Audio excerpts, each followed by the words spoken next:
Hi, this is Pat Duckworth, the author of Hot Women Rock, How to Discover Your Midlife Entrepreneurial Mojo. Let's see. So my guest is a leadership development expert, trainer, executive coach, international speaker, Amazon best-selling author, and member of the Forbes Coaching Council. She's a catalyst in awakening leadership potential to help feed the soul of business. She's been showcased in publications such as CNN.com, US News and World Report. Oh, and the Austin Statesman, gosh, the list is going on. Austin Business Journal, the Chicago Tribune, CI Living TV, and served as a panel facilitator for Fast Company at SXSW. She's a catalyst at helping you learn how to say yes to yourself, destroy the noise, and play full out to access more in your life. And you know, sometimes people are described as powerhouses, and then when you meet them, you get a bit, really? My guest today is a powerhouse, and you will find that out. So it's a big welcome to Candy Barone. Hi, Candy. How are you doing today? I am doing so well, Pat. Thank you so much for having me here. It is just a pleasure and an honor. And you know, I just adore you. So I'm looking forward to it. But virtual hugs coming your way, Candy. Oh, huge virtual hug. So let's go back to the beginning. Have you always been, were you born an entrepreneur? What did you do when you first left education? That's an interesting question. Have I always been an entrepreneur? I would have told you when I was younger, no.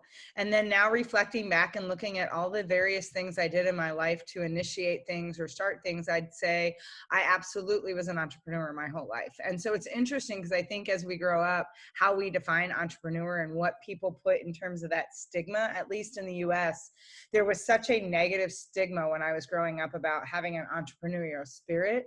So I got caught up in the how to climb the corporate ladder spirit instead. And so I left my education, my background, I'm a mechanical engineer. So I started out as a mechanical engineer. I moved through, got my MBA. I did every kind of schooling and certification and program and training, and thought that if I could just keep putting letters behind my name, that I could keep climbing the corporate ladder. And I spent 20 years in corporate and did a successful job by the standards in what we've, created here, especially in the US. Knocked me over. So how was it for you at the start being a woman in that profession? No, actually, when I went to engineering school, there was, I think, a 12 or 13 to 1 ratio men to women. And the women were in more of the architectural engineering programs, biomedical engineering.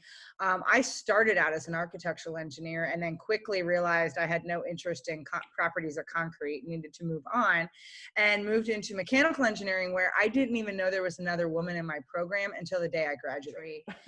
And then when I went into my corporate career, there was no women in my field. In fact, my first job out of college took me to Cleveland, Ohio.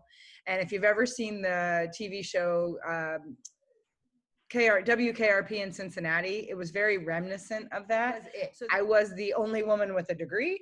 I was the only woman who was obviously in our engineering department, and it was extremely challenging. I found I didn't get a lot of support. In fact, a lot of turns early in my career, I had a lot of people wanting to throw me under the bus. Yeah. And there was a lot of going to prove to me whether or not I had the grit to take it, where I would get assignments to the inner city in Cleveland by myself, which when some of the other guys would hear about it, they were just appalled. They're like, we don't go by ourselves. It's a dangerous area. And yet it was fine for them to see if I could persevere, if I had the grit, if I was tough enough.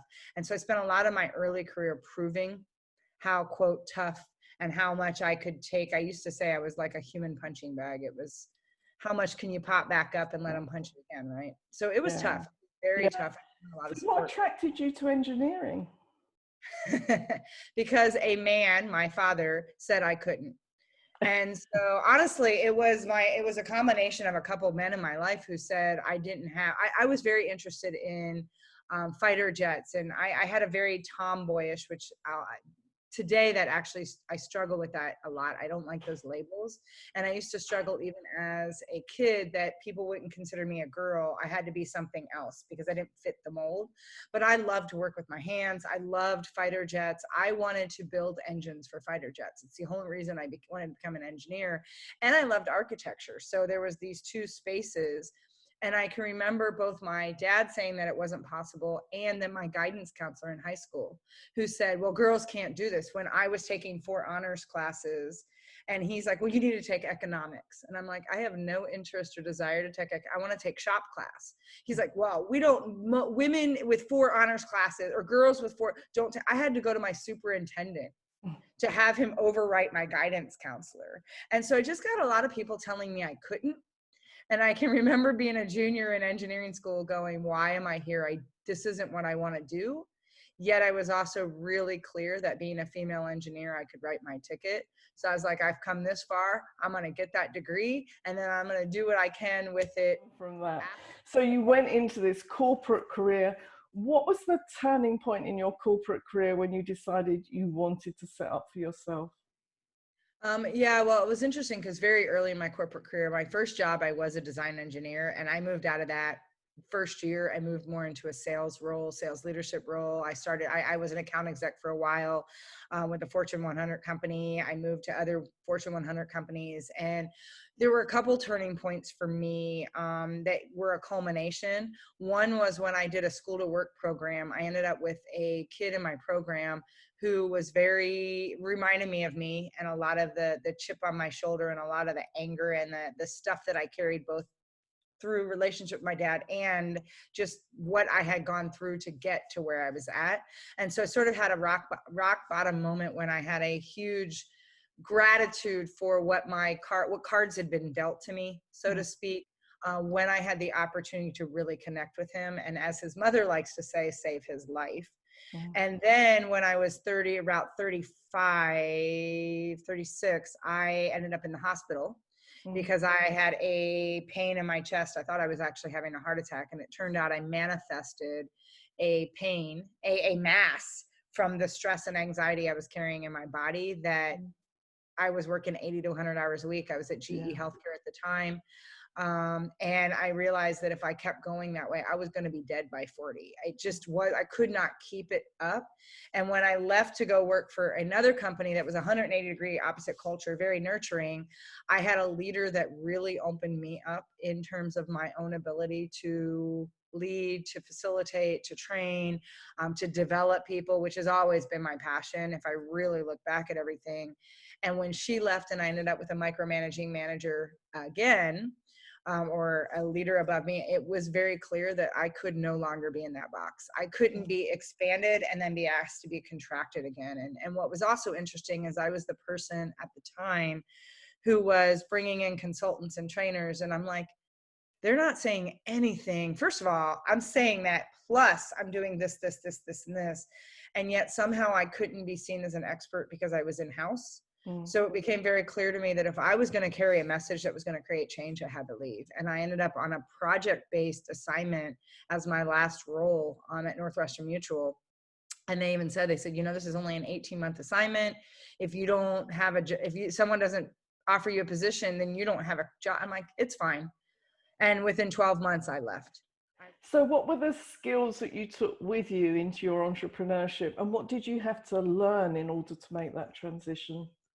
Yeah, I would say skill set. It's interesting being an engineer. I get a lot of people that'll ask, how does an engineer become a coach and a speaker? And I said, it's actually more linear than you think. Because not only was I an engineer, I also was certified as a Six Sigma black belt. I was a pro-sci change management. So I went through a lot of process-oriented types of learning and methodology to evaluate situations, problems, so I was able to take all of that, and instead of working with products and systems, I started working with humans and emotions and relationships.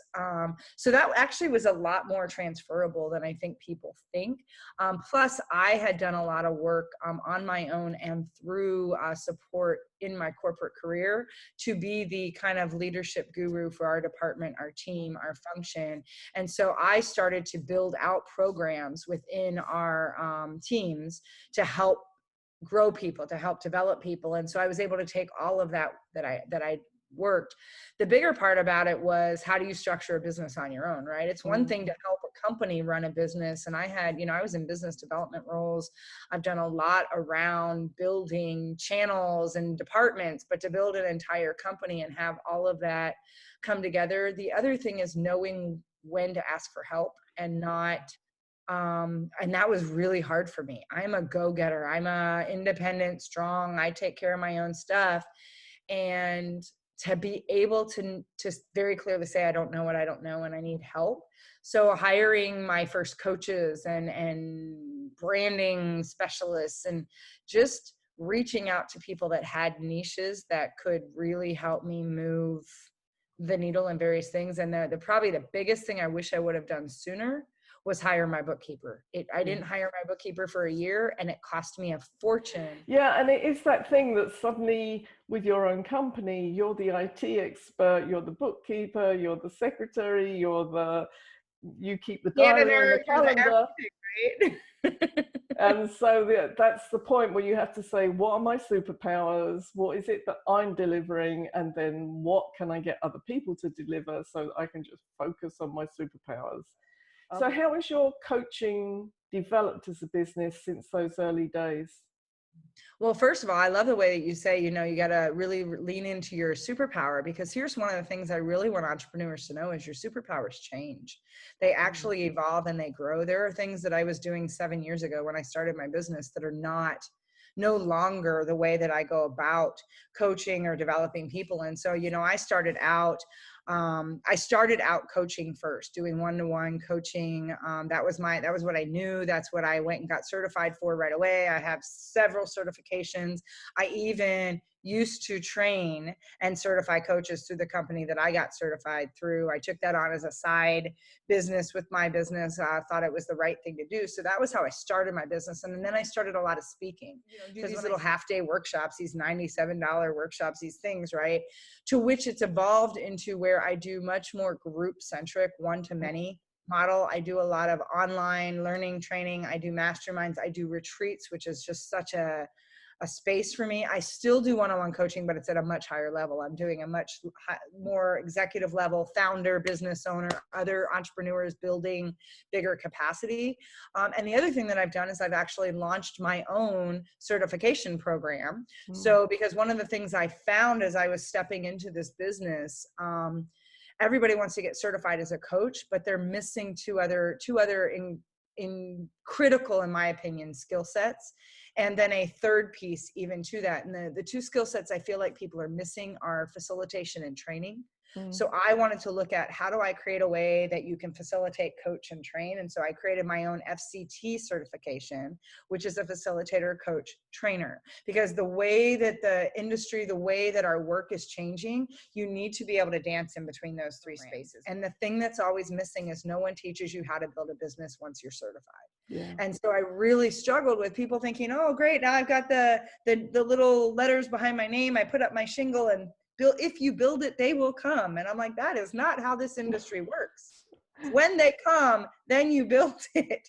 And so you need to know how to sell and market and create a business model and systems. And so part of my certification program then now helps people learn how do you build the business around facilitating, coaching, and training. And that just lights me up. And I remember a mentor of mine saying once, he goes, there's 3 questions you have to answer as you step into a new space. 1, what do you like about the industry that's working well that you want to see more of? What don't you like, or I like to say, what pisses you off? What pisses you? And that's one of those things that gets under my skin and just ticks me off. And what's missing that you can add value to that's not been done. If you answer those 3 questions, bam, you've just differentiated yourself in that niche and you have a new way. And so that's been what keeps evolving and growing, because that keeps shifting for me. Yeah, that's very powerful. So this is Pat Duckworth, and today I am talking to Candy Barone. Candy, when you and I were together in San Antonio in Texas in January, we were at the Evolutionary Business Council, and you took part in an exercise that was raising awareness of racial discrimination And it was a very powerful session, and it was almost prescient about what was about to evolve next in America. And you've become involved now in raising awareness around Black Lives Matter. I just wonder if you want to say something about that. And I know you're very passionate about it. Yeah, it's interesting. You said that, I just got chills. I just did too. Especially with the fact that who would have thought that it would have been sort of that precipice of what was coming, and then everything that happened as a result of the amplification of awareness around what's going on with Black Lives Matter. It was interesting coming into 2020. I was clear that there were some things that were going to be shifting for me. Everything I do is around leadership, and leadership being a choice. And I could feel that the conversation in leadership was changing. And so then here we go. We've got COVID, which is all about how are you creating yourself more resilient. And I've really stepped into a different space and how I'm working with clients there. And then we had everything from, Ahmaud Arbery to Breonna Taylor to George Floyd to Elijah, to you just keep naming the names. And the fact that we were in COVID and what happened to George Floyd was so visible. There was a charge, there was a shift that happened. And so there was this catalytic moment. I've been doing some work in small areas throughout my career, throughout my life. And there was something that switched drastically that said, there's no longer a space where I can be quiet. I have a platform. I am talking about leadership conversations, and this is the epitome of where we need to be around leadership. And so it was interesting because I had to really get into my own biases. I'm still doing my own work. By God, this is a lifelong unpacking. There was a resistance to getting into things that got too muddy, too vulnerable, right? I do the professional vulnerability, but I often say that the personal vulnerability can be tough. It was very clear that, okay, no, all bets are off. And it's time to just wide open. I need to just do what I got to do. And there was no backing off. And I had several people reach out and they're like, God, you should start a book club. You should. And I'm like, that just does not appeal to me. Doing a book club is not how I lead. That's not what I teach. And so I sat with it for a while, and it was about 3, maybe even 4 weeks after George Floyd incident happened that it became very clear that I was supposed to build a community. And I can remember even sitting with it. It was a Wednesday. And I'm like, okay, well, what do I call this? I don't know what to call this. And all of a sudden, I just got this nod, this message, this whatever you want to call it, this download that was very clear that I keep talking about how we need to unpack racism. I just started to build the group, put it out there. And I remember inviting a couple people that I was like, okay, I feel safe. And I remember when I was debating whether or not to invite anyone that are my Black friends from my community. And I remember going, oh my God, what are they going to think? And I'm like, I don't know. I can't talk about unpacking racism if we're not bringing everybody to the table to co-create. And I hit it. And I remember their response was, oh my God, Candy, I love that you're doing this. And I went from thinking, oh, it'll be like 20 people in a conversation to 100 people the first day, 100 people the next day, 100 people there's almost 1,000 people in this community now. And it's become very clear that my job is to not necessarily do all the work. It's to facilitate bringing the people together and opening up the conversation so we can lean in and learn how to activate ourselves to take action locally in our communities, in our families, globally, in corporate, in business. And what's come out of it has been tremendous. I have had several people read. In fact, I'm on a panel next week. I just got asked to be a speaker to talk about privilege in the workplace and what does that mean. And we talk about equality a lot. One of the things that's really missing is we talk about diversity and inclusion. We're missing the biggest component, which is equity. We're not having the equity conversations, and equality cannot happen until we create an equitable playing field where people have access to the same resources. And when they don't, they're being lifted up to be brought up to par so that they're not always standing 200 yards back with anchors and things attached to them to slow them down. It's that we all have the opportunity to start with the same resources, the same opportunity, the same assessments, the same. It's quite the ride, hasn't it? It's been insane. Most days I'm extremely grateful and blessed. Some days, just to be honest, I want to be in the full fetal position. It's big. And it's been beautiful to watch what's shown up as a result of it. Yeah, yeah. We could have a whole session just talking about what's going on in that area, but thank you for setting up that group. I found it really helpful, and we all need to do our own work on this. So big breath. Yes, because some of you are probably feeling very charged out right now. So what does success mean for you now? Oh, success has changed in so many ways. One of the things that's interesting to me, and I remember seeing a quote by Tony Robbins in an article he did in Fortune magazine a year ago, December. And he made a comment about how there are two sciences we have opportunity to master. And one is the science of achievement. And I think for the longest time, I thought success was wrapped around what I did and achievement and how much I could accomplish and leaving my mark and the hustle and the grind. And what's interesting is I have found myself leaning into the other science that he talks about how to master, and it's the science of fulfillment. And I think about the fact that for me, success no longer is about what I accomplish or what I do. In fact, I've actually tried to get the word do out of my vocabulary. It's more about who I'm becoming, who I be, and the living legacy. And I talk to people about that legacy is not this thing that happens when you leave this earth. Legacy is what happens in every moment you interact and engage.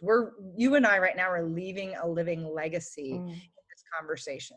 Someone, and I don't say this from an arrogant space. I say this from an understanding of the universe and God and our divinity in this world.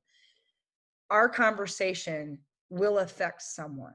There is someone who will be fundamentally changed by this conversation. And if it's only one person, then it's only one person. If it's more than that, then it just expands from there. But in every opportunity that we have these expansive, opening, leadership, heart-centered, soul-centered conversations. And even when we don't, we leave legacies either way. We are leaving legacy. We are creating ripple effects. So that butterfly effect that we don't know what this conversation might do for generations. Yeah. Because we're activating something. And so when you understand that, you start to look at success around, am I showing up with the best of what I have from the best place I can in this moment with the best intention? And am I willing to be vulnerable in my own gifts, to stand up and lead? And I really do believe that leadership is everyone's opportunity. It is not for a select few. It is not, you were not born with it. We have all been given our own set of gifts and talents and our voice print and this unique combination of passion, experience, and expertise that is ours alone. That when you choose to stand in that powerfully, vulnerably, courageously, you then create the trajectory of all of what's possible for why you were. There is no accident why you and I are here right now, why COVID and Black Lives, all of this is activating for a reason. And every one of us is a piece of that. Yeah. And so we understand that success then is, am I finding joy and fulfillment and love in that process? Am I feeling like I get to expand and let my light shine? That to me is what success looks like now. If you had top tip or tips for new entrepreneurs, what would you say to them? Oh, wow. What's my tip for today? That it changes sometimes what I would say. I think you've already given us loads, but carry on. I'm going to sum it up with something I say in every one of my talks. It's a I guess quote, or it's become my signature statement. Because I think a lot of people have so much that holds them back in terms of all the what ifs and the shoulding and the fears. So I would leave them with this. You don't know who, you don't know how, and you don't know to what level you can affect, influence, or impact someone's life simply by showing up. Yeah. The question, the invitation, the challenge is, will you show up? And so defining what showing up means for you, where is your superpower? What are your gifts? And trusting that you've been given those for a reason to then show up. You're not going to get it right every time, but show up. You have no idea what that could mean in terms of that living legacy that you're putting out. I love that, because it's sort of like dovetails in with something that I say to people, which is, if you want to be inspirational, you have to lead an inspirational life. Absolutely. Now, I said that to somebody that we both know who had got to kind of a choice point in her life. And a bit like you were saying earlier, you don't know what the ripple effect is going to be. It fundamentally changed her life. And it was just something that came to me in that moment. And I said it to her. Yeah. So, right, anybody watching, this could be a life changer. Well, it could, and there's a great quote from Jay Abraham that says, he says, if you truly believe that what you have brings value to others, he says to clients, I say to others, then you have a moral, not a responsibility. You have a moral obligation to share it in every way possible. And that changed my life when I read that quote, because I kept saying, oh, we have a responsibility. No, when it's my moral obligation. Ooh, we're getting into profound areas here. So, Candy, those people who are watching us, if they would like to find out more about you, how do they do that? Well, the easiest way I go, I'm all over social media. So you can find me on Facebook, you can find me on Instagram, LinkedIn, and YouTube. Those are my biggest platforms. The other way is just candybarone.com. You can go to my website and see what I've got going on. There's a lot happening there too. Fantastic. So normally at this stage, I say, and what have we learned today? And I've got so bound up in the conversation, I don't even know where to go. But, just think about your passion.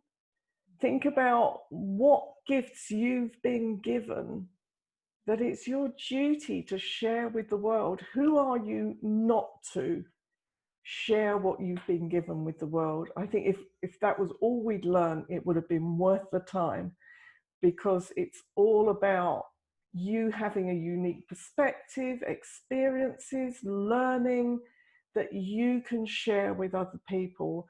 And when I'm working with clients, one of the questions I ask them is, what are your capabilities and your resources? And sometimes people go, oh, I don't really know. Think about it. Think about what you've been given, what you've learned, what you've developed, and then how can you bring that in service to the rest of the world? That is our deep and profound thought today. Thank you so much, Candy. This has been so good, and we could have gone on for hours. And we have. I love you, and I so appreciate you having me on the show, Pat. I love you and can't wait till when we can actually hug in person again. I know. I've got my guest room. You're always welcome. Well, so I have two now. So thank you, everybody, for watching, and keep watching out for more of these wonderful conversations with amazing entrepreneurs, and we'll see you next time.